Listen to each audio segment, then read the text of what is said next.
जय हिंद दोस्तों, वंदे मातरम। श्रीदेवी की मौत से कई लोगों को बहुत बड़ा झटका लगा था और अब इसी के ऊपर बोनी कपूर जो उनके पति थे, उन्होंने काफी सारी बातें खुलकर बताई हैं। यहाँ तक कि उन्होंने यही बताया है कि उनके साथ वहां पर लाई डिटेक्टर टेस्ट भी हुआ था और उनको मतलब श्रीदेवी के बारे में सोचकर आज भी क्या कुछ लगता है। दरअसल श्रीदेवी के जितने चाहने वाले थे उस हिसाब से उनकी मृत्यु के ऊपर कई लोगों को बुरा तो लगना ही था। ऐसे में बड़ा सवाल ये था कि श्रीदेवी की मौत कैसे हुई और अचानक दुबई में ऐसा क्या हुआ जो उनकी जान बाथ टब में डूबने से चली गई। क्योंकि बताया गया था कि टब में डूबने से उनका देहांत हुआ था, लेकिन फैंस को ये वजह आज तक हजम नहीं हो पाई क्योंकि उनके परिवार में से कोई भी इस बारे में बोलने के लिए राजी नहीं था।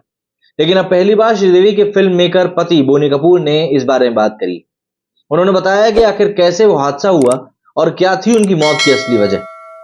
बोनी कपूर ने द न्यू इंडिया को दिए इंटरव्यू में सभी मुद्दों पर खुलकर बात करी और बताया कि उस रात आखिर हुआ क्या था। बोनी ने बताया कि वो आज भी श्रीदेवी को बेहद मिस करते हैं क्योंकि वो उन मोमेंट्स को देखने के लिए आज नहीं है जो वो हमेशा से चाहती थी। उनके कहने पर ही बोनी ने रीजनल सिनेमा में कदम रखा। बेटी जानवी कपूर की सक्सेस, छोटी बेटी खुशी कपूर का डेब्यू, बोनी ने बताया कि ये सब उन्हीं का सपना था।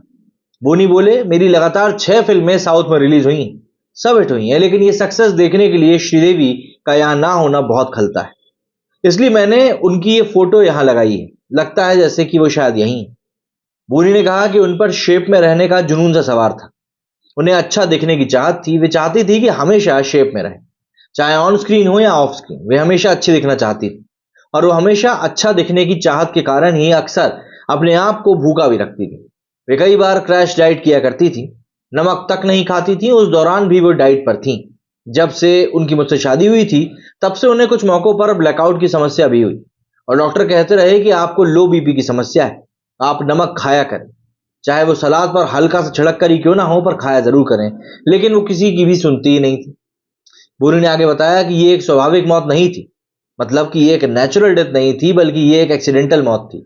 मैंने इसके बारे में कभी कुछ नहीं बोला और ना मैंने इसके बारे में बोलने का फैसला किया कि मैं इस बारे में कभी कुछ नहीं बोलूंगा, क्योंकि जब मुझसे जांच और पूछताछ की जा रही थी तब मैंने लगभग 24 से 48 घंटे तक इसके बारे में बात करी थी।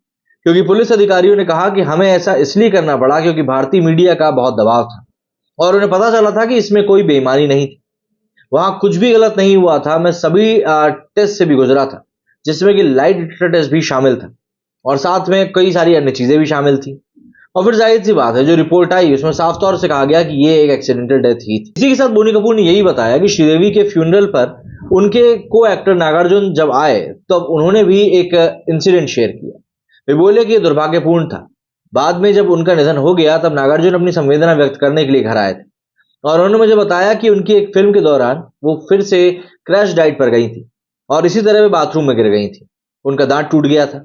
ये शायद डेस्टिनी ही थी। दुर्भाग्य से उन्होंने इसे गंभीरता से नहीं लिया और ये कभी नहीं सोचा कि घटना इस हद तक गंभीर भी हो सकती है।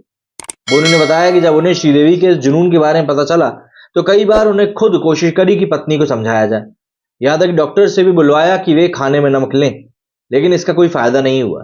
वो कई बार डिनर ऑर्डर करने के लिए बिना नमक चीनी का खाना मंगवाती थी। उन्हें लगता था कि नमक खाने से आपके डबल चेन हो जाते हैं। श्रीदेवी का निधन 24 फरवरी साल 2018 को दुबई में हुआ था और जब यह खबर आई तो हर किसी के लिए भरोसा करने के लायक था ही नहीं, क्योंकि एक्ट्रेस बेहद फिट थी, उन्हें कोई बीमारी नहीं थी। वो फिल्मों में भी एक्टिव थी। 2017 में ही उनकी मॉम रिलीज हुई थी, जिसे क्रिटिक्स ने काफी पसंद भी किया था। इसके लिए उन्हें बेस्ट एक्ट्रेस का नेशनल अवार्ड भी मिला था और ये उनके करियर की 300वीं फिल्म भी थी। लेकिन बात वही है कि ये चीजें आज तक लोगों के गले से उतरी नहीं कि आखिर उस दिन हुआ क्या था। मेरे स्टूडियो फिलहाल इतना ही। जय हिंद, जय भारत।